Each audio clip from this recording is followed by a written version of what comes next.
अस्सलाम वालेकुम। Today we will discuss first law of thermodynamics.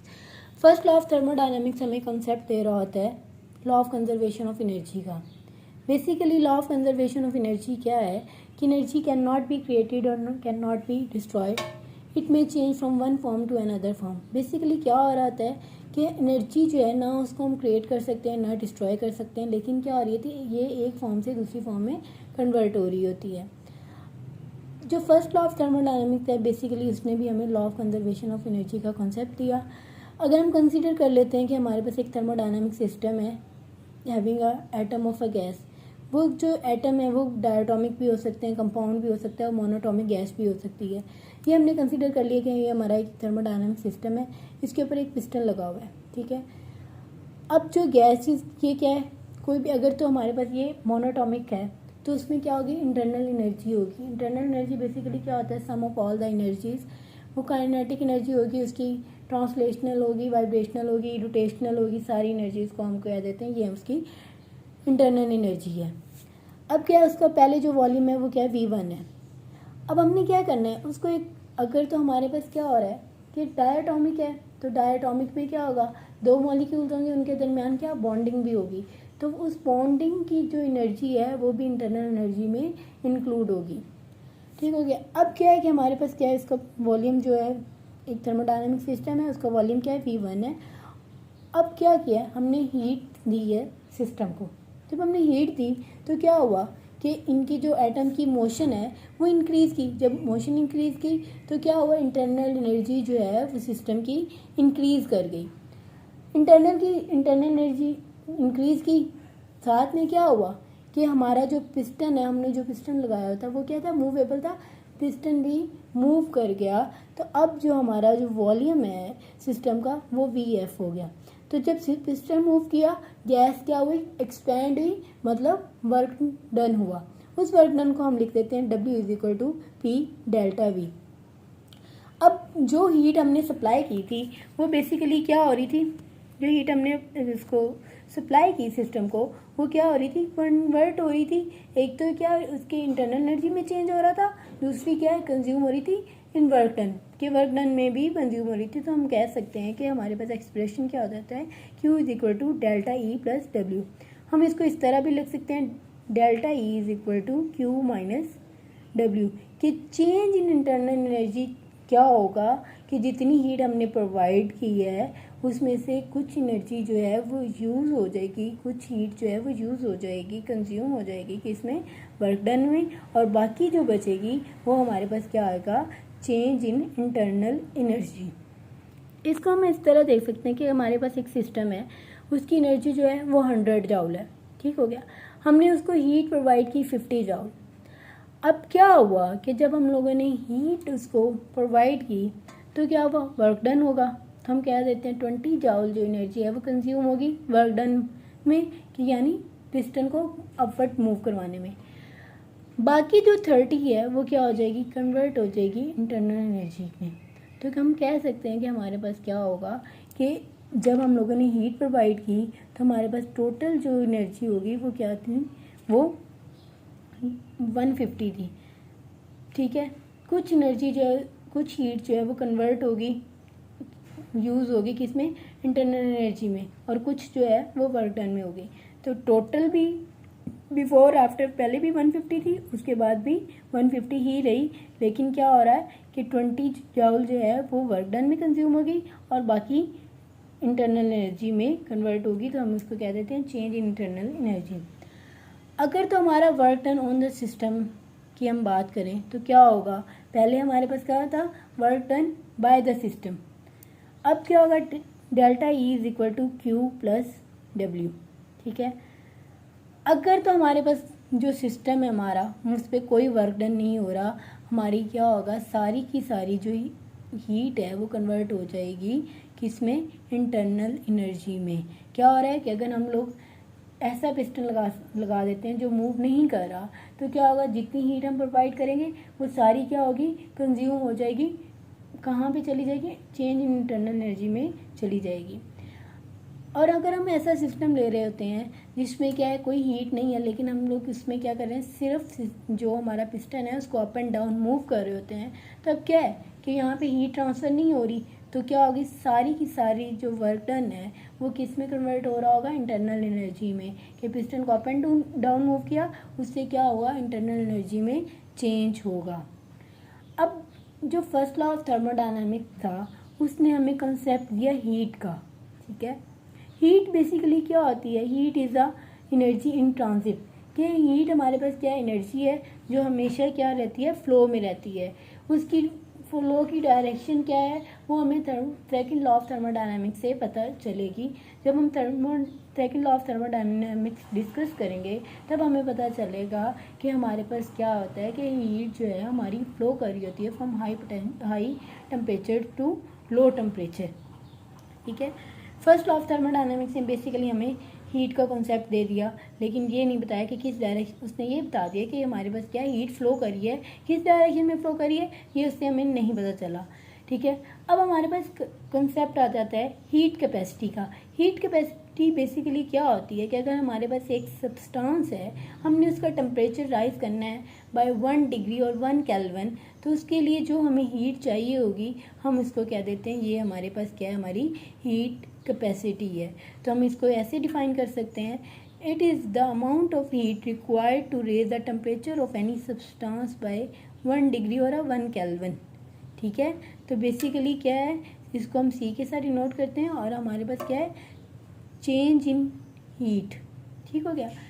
फिर इसके साथ एक कॉन्सेप्ट आता है specific heat capacity. Specific heat capacity हमारे पास क्या होती है, अमाउंट ऑफ, कि हमारे पास, अब हमने जब हम स्पेसिफिक हीट कैपेसिटी की बात करते हैं तब हमारे पास क्या होता है, हम कह देते हैं कि एक स्पेसिफिक वैल्यू आ जाती है। पहले हम कोई भी सब्सटेंस ले रहे थे, अब हमने मेंशन कर दिया कि हमारे पास जो सब्सटेंस है वो क्या है, 1 ग्राम है। तो हमने कह दिया कि हमारे पास क्या है, amount of heat required to raise a temperature of 1 gram of a substance by 1 degree. क्या है कि हमारे पास 1 ग्राम सब्सटेंस है, हमने उसका टेम्परेचर जो है वो राइज करना है 1 डिग्री और 1 केल्विन, तो उसके लिए जो हमें हीट रिक्वायर्ड होगी हम उसको कह देंगे स्पेसिफिक हीट कैपेसिटी। अब हम कैलकुलेट करेंगे हीट कैपेसिटी को। अगर हम बात करें हीट कैपेसिटी जो है हमारी, हीट कैपेसिटी वो डिपेंड कर रही होती है मैटर की जो स्टेट है। हमारे पास स्टेट्स 4 तरह की होती है, प्लाज्मा, सॉलिड, लिक्विड, गैस। अगर हम बात करते हैं सॉलिड और लिक्विड की, तो अगर तो हमारे पास क्या है, एक वाटर है किसी भी कंटेनर में, तो हम उसको हीट करते हैं तो क्या हो रहा होता है, हमारा जो वाटर है उसका लेवल एक रहता है, उसकी शेप वही रहती है। इसी तरह सॉलिड में भी यही होता है। लेकिन हम कह सकते हैं सॉलिड और लिक्विड में हीट कैपेसिटी जो है वो सेम रहती है। लेकिन जब हम बात करते हैं गैसेस की, गैसेस में क्या आ रहा होता है, गैसेस में हमारे पास क्या होता है कि जब हम लोग हीट प्रोवाइड करते हैं तो क्या होता है, वर्क डन भी होता है, वॉल्यूम इंक्रीज़ भी कर रहा होता है, वॉल्यूम डिक्रीज़ भी कर रहा होता है। तो हम यहाँ पे जो हम डिस्कस करेंगे स्पेसिफिक हीट, हम यहाँ पे उसको एट कांस्टेंट वॉल्यूम और एट कांस्टेंट प्रेशर पे डिस्कस करेंगे, ठीक है। हमारे पास क्या है, अगर एक कोई गैसियस सिस्टम है तो हमें पता है वर्क डन जो है वो PdV के इक्वल हो जाता है। फर्स्ट लॉ ऑफ थर्मोडायनामिक्स हमारे पास क्या था, delta Q is equal to delta U du plus PdV। ये क्या है, इंटरनल एनर्जी, और ये क्या है, हीट, अमाउंट ऑफ हीट, और ये क्या है, PdV। बेसिकली क्या है, ये सारे चेंज को रिप्रेजेंट कर रहे हैं।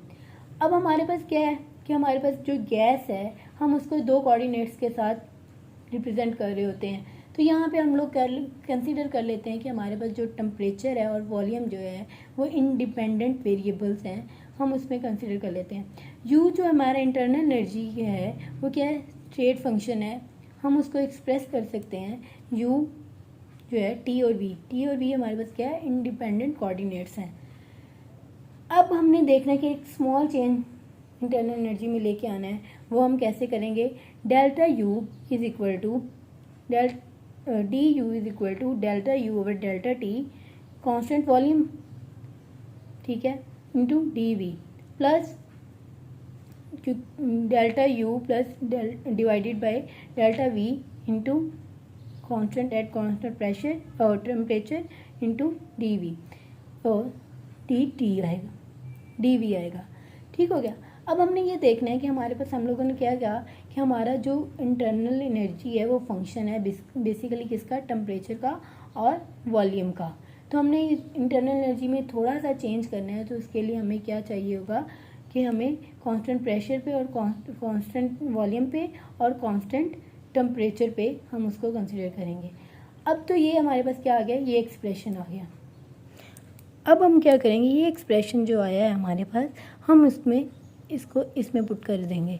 तो क्या होगा, क्योंकि हम लोग कंसीडर कर रहे हैं टू कोऑर्डिनेट्स की, हमारा जो इंटरनल एनर्जी है बेसिकली फंक्शन है टेम्परेचर का और वॉल्यूम का। तो जब हमारी इंटरनल एनर्जी में चेंज आएगा वो किसकी वजह से आएगा, टेम्परेचर की वजह से और वॉल्यूम की वजह से।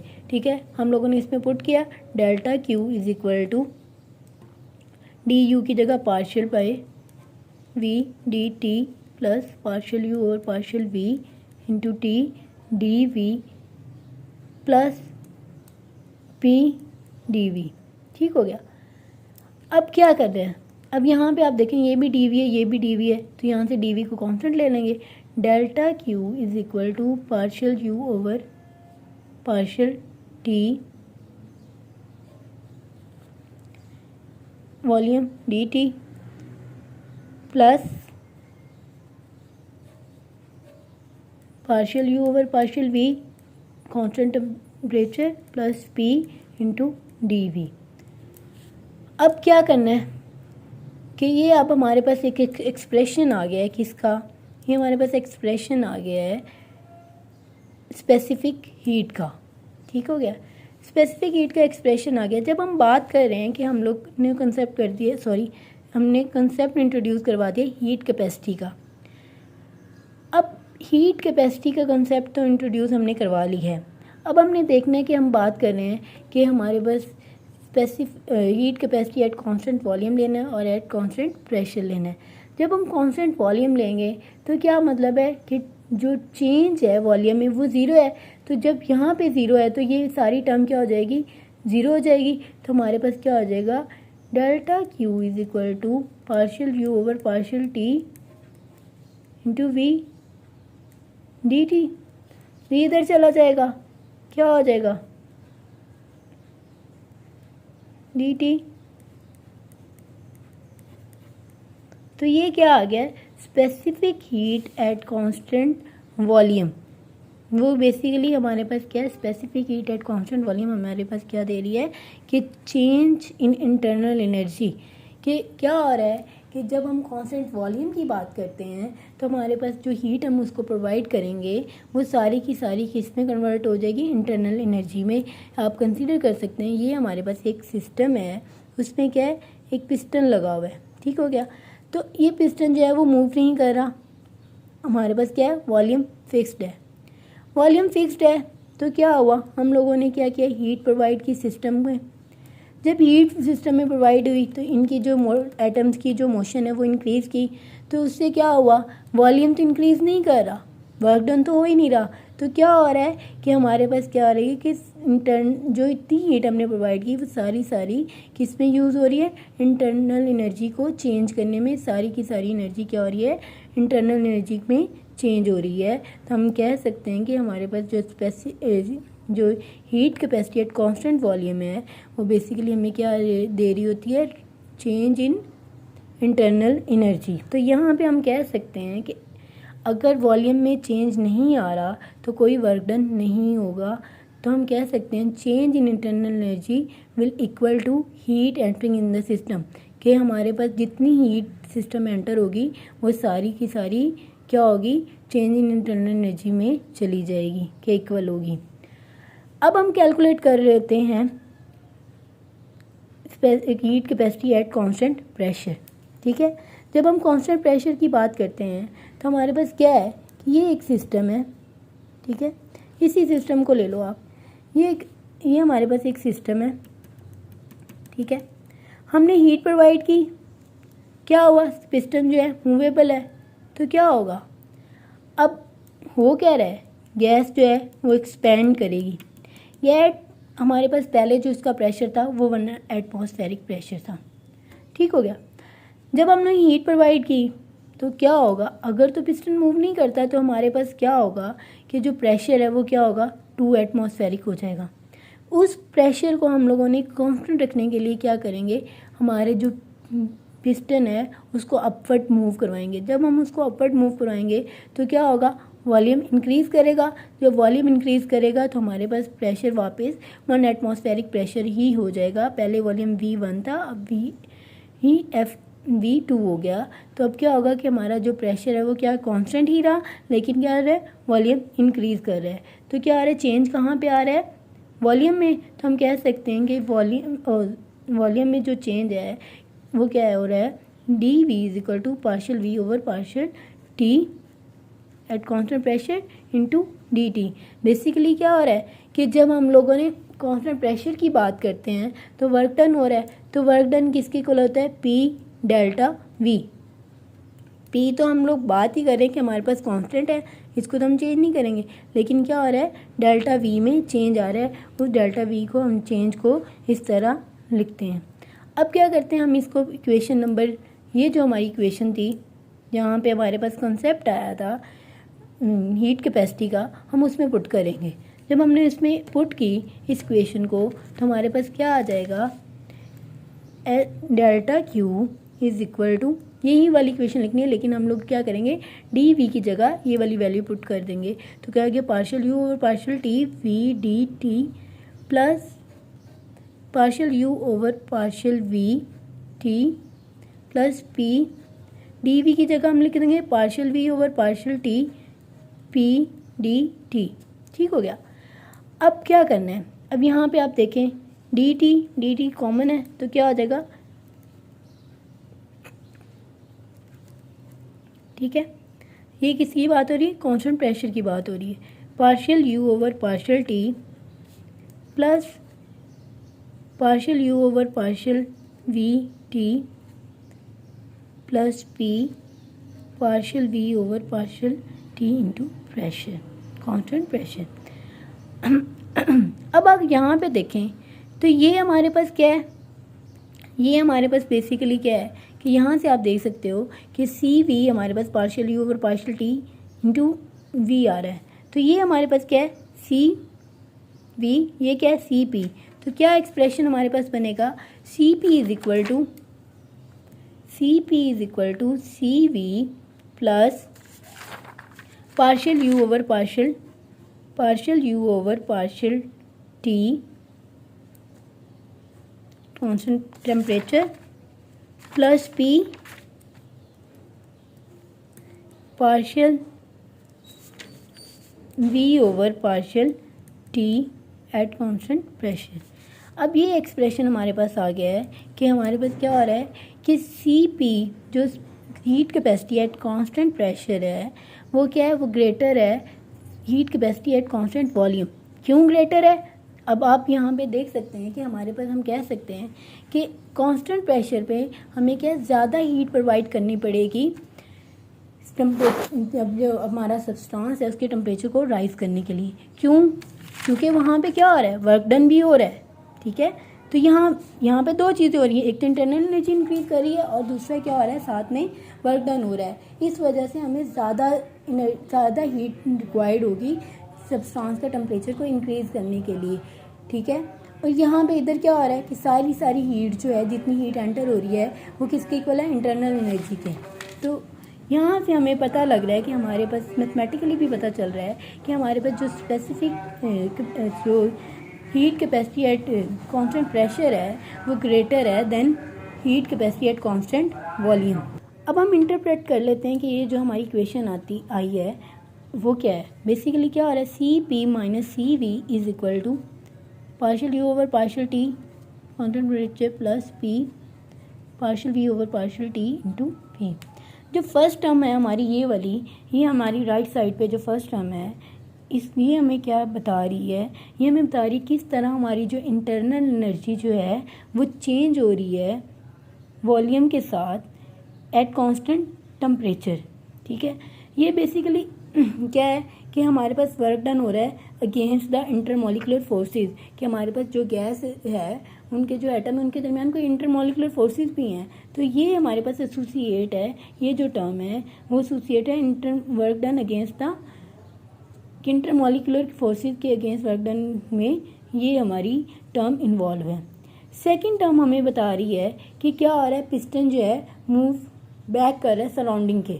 क्या हुआ था कि यहाँ पे अगर आपको याद हो तो यहाँ पे क्या हो रहा है कि हमारा ये एक हमारा सिस्टम है, ये पिस्टन है, इसमें क्या होगा जब हम लोगों ने हीट प्रोवाइड की तो क्या हुआ, वर्क डन हुआ, पिस्टन जो है सराउंडिंग की तरफ मूव कर रहा है। तो हम कह सकते हैं कि जो सेकंड इक्वेशन है, सेकंड टर्म है, वो हमें क्या बता रही है कि वर्क डन कैसे हो रहा है in pushing back the surrounding at constant pressure, कि क्या हो रहा है कि वर्क डन हो रहा है, पुशिंग क्या कर रहा है, सराउंडिंग को पुश कर रहा है, ठीक है, एट कांस्टेंट प्रेशर। ठीक हो गया, ये तो उसकी होगी इंटरप्रेटेशन। ये था आपका आज का लेक्चर। कोई चीज़ क्लियर ना हो तो आप पूछ सकते हैं। तो ये बेसिकली हमारे पास डेरिवेटिव नहीं है, बेसिकली ये क्या है, चेंज बता रहे हैं कि हमारे पास जो हमारी एनर्जी है वो बेसिकली चेंज हो रही है। ये आज का लेक्चर यहीं पे ख़त्म होता है। चलें जी, अल्लाह हाफिज़।